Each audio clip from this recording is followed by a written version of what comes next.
ஆண்டவரும் இரட்சகருமாகிய இயேசு கிறிஸ்துவின் இனிய நாமத்தில் உங்களை யாவருக்கும் அன்பின் வாழ்த்துக்களை தெரிவித்துக் கொள்கிறேன். அருமையான தேவ பிள்ளைகளே, புதிய நாள், புதிய நம்பிக்கை, new day, new hope daily devotion மூலமாய் இந்த நாளில் கூட உங்களை சந்திப்பதில் நான் மிகுந்த மகிழ்ச்சி அடைகிறேன். அல்லேலூயா.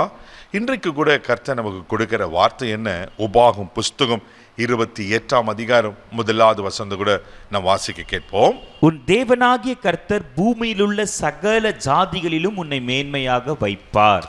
ஆமென். உன் தேவனாகிய கர்த்தர் பூமியில சகல ஜாதிகளிலும் உன்னை மேன்மையாக வைப்பார். அல்லேலூயா.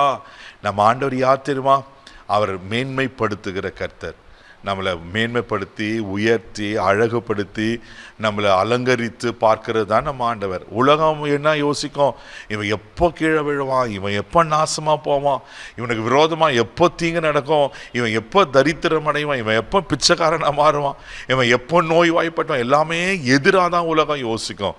ஆனால் கர்த்தருடைய பார்வை, கர்த்தருடைய யோசனை உங்களை குறித்து, என்னை குறித்து என்ன தெரியுமா இருக்கு? தேவப்பிள்ளை, நான் மேன்மையாக இருக்கணும். ஹல்லேலூயா.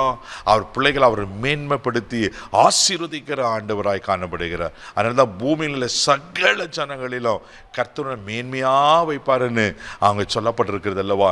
இன்னைக்கு கர்த்தர் உங்களை பார்த்து சொல்றார், எங்கே தலை குனிஞ்சிருக்கிறீங்க, எங்கே அவமானப்பட்டிருக்கீங்க, எங்கே வெட்கப்பட்டிருக்கீங்க? ஒருவேளை வேலை ஸ்தலத்தில், உங்கள் குடும்பத்தில், உங்கள் சொந்தக்கார மத்தியில் இன்னும் நீ இப்படி தான் இருக்கிறியா, இன்னொன்று திருமணம் நடக்கலையா, இன்னொன்று வேலை கிடைக்கலையா, இன்னொன்று பிள்ளை இல்லையா, இன்னொன்று கோர்ஸில் போய் ஜாயின் பண்ணல, ஒருவேளை எதெல்லாம் சொல்லி உங்களை அவமானப்படுத்தி தலைகுனி வரைக்கிறாங்களோ அதே இடத்துல கர்த்தர் உங்களை மேன்மையாக வைப்பார். இதை நம்புங்க தேவ பிள்ளைகளே. ஹல்லேலூயா. யோசுவாவின் புஸ்தகம் 4ஆம் அதிகாரம் 14வது வசனம் கூட நீங்க வாசிப்பீங்கன்னா கர்த்தர் யோசுவாவை மேன்மைப்படுத்துகிறார். வாசிக்க கேட்போம். அந்நாளில் கர்த்தர் யோசுவாவை சகல இஸ்ரவேலின் கண்களுக்கு முன்பாகவும் மேன்மைப்படுத்தினார். அவர்கள் மோசேக்கு பயந்திருந்தது போல அவனுக்கும் அவன் உயிரோடு இருந்த நாளெல்லாம் பயந்திருந்தார்கள். ஹல்லேலூயா. யோசுவாவை ஆண்டவர் இஸ்ரவேலின் கண்களுக்கு முன்பாக மேன்மைப்படுத்தினாரா? மேன்மைப்படுத்த மாத்திரமில்ல, எப்படி ஜனங்க மோசைக்கு பயந்தாங்களோ அதே போல யோசுவாக்கும் பயப்படுறாங்க. ஹல்லேலூயா. ஏன்னா மோசே ஒரு நல்ல தலைவனாக இருந்தார், அநேக அற்புத அடையாளங்களை செய்தார். அதை பார்த்து ஜனங்க பயந்தாங்க. ஒரு காலத்தில் மோசைக்கு விரோதமாக முறுமுறுத்தாங்க, கல்லெறிந்தாங்க. ஆனால் ஆண்டவர் செய்கிற அற்புதங்கள் அடையாளங்கள்லாம் பார்க்கும்போது மோசைக்கும் பயப்படுறாங்க. அதே போல தான் யோசுவாவை கொண்டு ஆண்டவர் பலத்த கிரியைகளை செய்தார். தேவனுடைய பிள்ளைகளை, யோர்தான் கரை புரண்டு ஓடுகிற காலம். அப்படிப்பட்ட காலத்தில் இப்போ யோர்தானை அவங்க கடந்து போகணும். அப்படிப்பட்ட நேரத்தில் யோசுவா என்ன செய்வார்னா, ஆசாரியர்களை முன்னாடி நிற்க வச்சு ஆசாரியர்கள் உடன்படிக்கை பெட்டி சுமந்து அந்த யோர்தானில் காலை வைக்கும் போது அந்த யோர்தான் குவியலாக்கப்பட்டது. ஹல்லேலூயா. யோர்தான் குவியலாக்கப்பட்டு அவங்கள வழிவிட்டு யோர்தானை இங்கே கடந்து போகிறாங்க. தேவ பிள்ளைகளை, உங்கள் வாழ்க்கையில் கூட எதெல்லாம் யோர்தானை போல இருக்கு, உங்கள் முன்னேற்றத்துக்கு, உன் ஆசீர்வாதத்திற்கு, ஆமென், நீங்க செய்து முடிக்க வேண்டிய காரியம் எது தடையா இருக்கு தேவைப்படல, இன்றைக்கு கர்த்தர் அதை உடைச்சு உங்களை மேன்மைப்படுத்த போகிறார். ஆமென். நான் ஏற்கனவே சொன்னல, உன் நிலைமை இப்படிதான் இருக்கா, நீ இன்னும் கோர்ஸ்ல ஜாயின் பண்ணலையா, வரல பல விதமான உங்களுடைய தோல்விகளை பார்த்து, உங்களுடைய இயலாமையை பார்த்து உங்களை அவமானப்படுத்திருக்கலாம். கர்த்தர் இன்னைக்கு எல்லாமத்தை பிரேக் பண்ணி ஆண்டவர் என்ன செய்யறன்னா உங்களை மேன்மையாக வைக்க போகிறார். ஹல்லேலூயா. இதை நம்புங்க தேவ பிள்ளைகளே.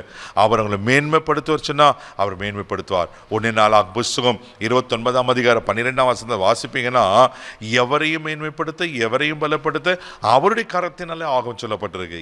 எவரையும், அவர் சாதாரண அற்பமாக இருக்கிறதையும் கர்த்தர் மேன்மைப்படுத்துவார். அவர் உங்களை நிச்சயமாய் மேன்மைப்படுத்துவார். இந்த நாளில் இந்த மேன்மையை பார்க்க போறீங்க.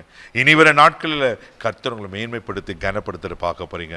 கண்களை மூடி நம்ம ஜெபிக்கலாம். அன்பு தகப்பனே, உமக்கு நன்றி சொல்லி துதிக்கிறோம், ஸ்தோத்திரப்பா. ஆண்டவரே, நீர் எங்களை மேன்மைப்படுத்துகிற கர்த்தராப்பா. யார் யார் என்னென்ன காரியத்தில் சோர்ந்து போய் ஆண்டவரே தலை குனிஞ்சு அவமானத்தோடு இன்னும் அந்த பழைய நிலையிலே இருப்பாங்கண்ணா, அப்பா யோசுவாவை மேன்மைப்படுத்தின கர்த்தர்.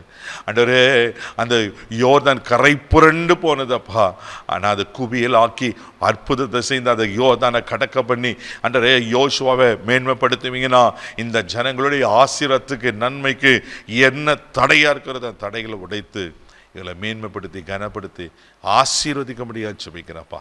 இந்த நாள் முழுதும் கரம் பிடித்து நடத்தும் கிருபைக்கு ஒப்பு கொடுக்கிறேன். மகிமை உமக்கு செலுத்துகிறேன். இயேசுவின் மூலம் ஜெபம் கிளம்புதாவே. ஆமென். அவர் உங்களை மேன்மையாக வைப்பார். தைரியமாக போங்க. God plus.